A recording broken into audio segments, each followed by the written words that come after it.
परंतु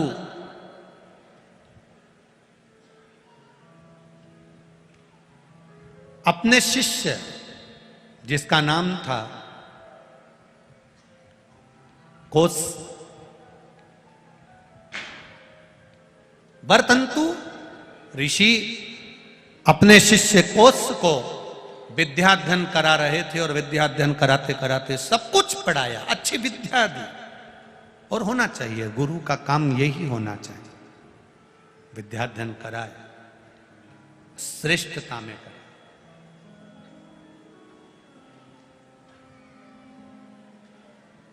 श्रेष्ठता। अब वरतंतु ऋषि ने जब अपने शिष्य कोस को विद्याध्ययन कराई, सारी विद्या का अध्ययन पूर्ण हो गया, कोस अच्छे पढ़ गए, विद्याध्ययन पूर्ण हो गया, सारे रस तत्व कोस को प्राप्त हो गए, कोस सारी विद्याओं में निपुण हो गया, सारी विद्याओं में निपुण। गुरु ने उसकी परीक्षा ली, वरतंतु ने परीक्षा ली, सब में कोस पास हो गया, सब में पास, सब में उत्तीर्ण।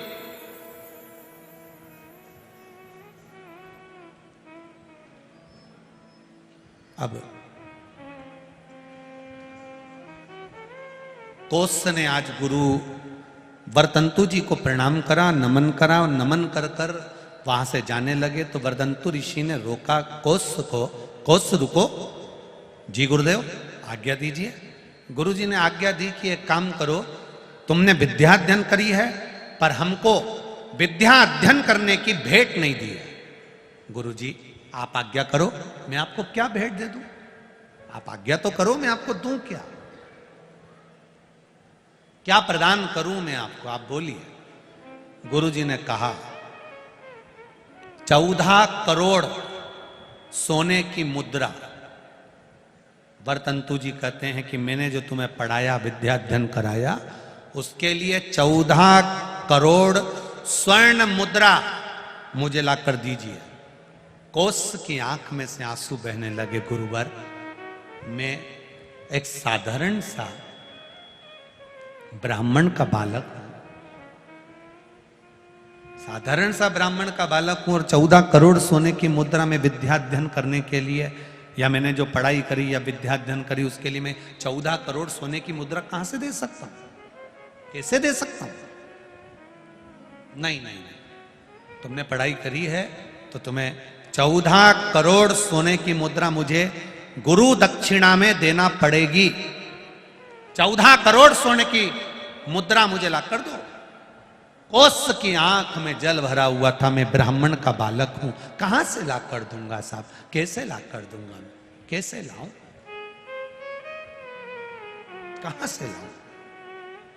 कोस आंख में आंसू भरकर रोते रोते राजा रघु के पास चले। राजा रघु, जिनसे रघुवंश बना था, जिससे रघुकुल की रीत रखाई थी, उस राजा रघु के पास में कोस ब्राह्मण पहुंच गया। कोस की आंख में आंसू भरे हुए हैं, आंखों में जल भरा हुआ है। एक शमी की पत्ती, एक शमी के पुष्प का महत्व क्या होता है उसको जरा अच्छे से समझना। ये शंकर भगवान के 3 नंबर का पुष्प का वर्णन चल रहा है, शमी के पुष्प का।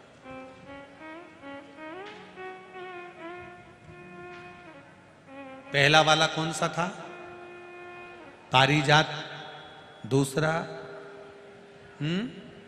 कनेर। आज कौन सा चल रहा है? शमी। इसके महत्व को जरा ध्यान से समझिएगा। यहां तक शमी के फूल का महत्व कहा गया है। कोई 24 घंटे भी अगर मदिरा में डूबा रहता है, नशे में डूबा रहता है, चाहे वो मदिरा का नशा हो, चाहे वो किसी चीज का भी नशा हो, उस तक के लिए शमी का पुष्प बड़ा कारगर बन जाता है। शिव जी को बस कहाँ चढ़ाना है और उसका प्रयोग कैसे करना है वहां तक लाग कर जाता है हमारा, कितना भी मदिरा में डूबा व्यक्ति, वहां तक के लिए ये शमी का पुष्प और शमी की पत्ती कारगर। वैभव के लिए तो है, संपदा के लिए तो है, धन के लिए तो है, पर शमी की पत्ती की महत्वता और पुष्प की महत्वता कोई साधारण नहीं है। कोस रो रहा, वर्तंतु ने कहा, वर्तंतु ऋषि बोले 14 करोड़ सोने की मुद्रा मुझे चाहिए, और रोता रोता वो ब्राह्मण का बालक कोस, मैं ब्राह्मण मैं ये 14 करोड़ स्वर्ण मुद्रा कहां से लेकर आऊंगा। राजा रघु के पास पहुंच गए। राजा रघु अपने आनंद के साथ, रघु करते क्या थे? शिव जी की आराधना, शंकर का भजन, शंकर की गुणगान। इसलिए रघुकुल में सूर्य की आराधना और शिव की आराधना दोनों होते आई है, दोनों होते कर रहे हैं शिव आराधना।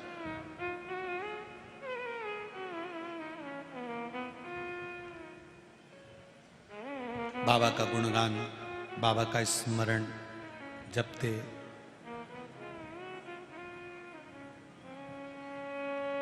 शिवाय शिवाय शिवाय ओम नमः शिवाय शिवाय शिवाय ओम नमः ओम नमः शिवाय ओम नमः शिवाय ओम नमः शिवाय ओम नमः शिवाय ओम नमः शिवाय ओम नमः शिवाय ओम नमः शिवाय ओम नमः शिवाय। राजा रघु शिव नाम की भक्ति में डूबे। शिवाय शिवाय शिवाय ओम नमः शिवाय। आप भी बोलो शिवाय शिवाय शिवाय ओम नमः शिवाय ओम नमः शिवाय ओम नमः शिवाय ओम नमः शिवाय ओम नमः शिवाय ओम नमः शिवाय ओम नमः शिवाय ओम नमः शिवाय ओम नमः शिवाय शिवाय शिवाय शिवाय ओम नमः शिवाय शिवाय शिवाय शिवाय ओम नमः शिवाय। कोस राजा रघु के पास पहुंचे। राजा रघु शिव जी की भक्ति में लगे थे, पूजन से उठे। जैसे ही उठे कोस ने हर हर महादेव जम के चिल्लाया, हर हर। जैसे ही कोस हर हर महादेव चिल्लाए, राजा रघु की दृष्टि पड़ गई। राजा रघु ने देखा, और राजा रघु की दृष्टि जब पड़ी तो दृष्टि पड़ते ही राजा रघु ने कोस को पास में बुलाया। ए बालक इधर आओ, ब्राह्मण देवता जरा इधर आइए। ब्राह्मण देव आइए। ब्राह्मण पधारे। राजा रघु शिव मंदिर से बस बाहर निकले ही थे, राजा रघु ने कोस को हाथ जोड़कर निवेदन करा, आप कौन हो, कहां से आए हो, क्या चाहते हो, कैसे आना हुआ, बताओ। कोस ने बस आंख से आंसू लगातार बह रहे हैं, आंख से आंसू झड़ रहे हैं, और कोस रो रहा है। सब कुछ झूठा हो सकता है, पर नेत्र का अश्रु झूठा नहीं होता। दिल में कहीं ना कहीं चोट लगी होती है, तभी आंख में आंसू आ ही जाता है। कहीं चोट लगी होती, हृदय में कहीं ना कहीं चोट लगी, अश्रु आया। पर कलिकाल में, कलयुग में कुछ लोग ऐसे भी होंगे जो झूठा भी रो लेते होंगे, उनका भी कोई ठिकाना नहीं है। क्या करें? पर झूठे आंसू अलग दिख जाते हैं, हृदय से रोया हुआ जीव अलग दिख जाता है।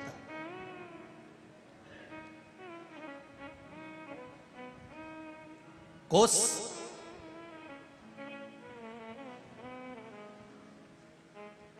ब्राह्मण के बालक हो तुम, तुम्हारे मस्तक का त्रिपुंड बता रहा है, तुम्हारी शिखा बता रही है, तुम्हारा परिधान बता रहा है, कंधे पर पड़ा हुआ यज्ञोपवीत बता रहा है, दुर्बल शरीर बता रहा है।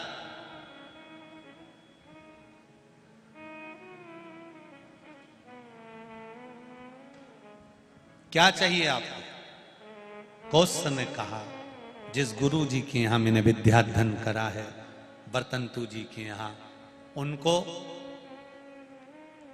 गुरु दीक्षा में 14 करोड़ सोने की मुद्रा देना। 14 करोड़। राजा रघु ने हाथ जोड़कर कहा, ब्राह्मण देवता, 3 दिन पहले मैंने यज्ञ करवाया था, मेरे राजकोष में जितना धन था, मैंने वो सारा धन उस यज्ञ में लगा दिया, सारा धन मैंने यज्ञ में लगा दिया। ब्राह्मण देवता, 14 करोड़ सोने की मुद्रा कैसे दे सकता?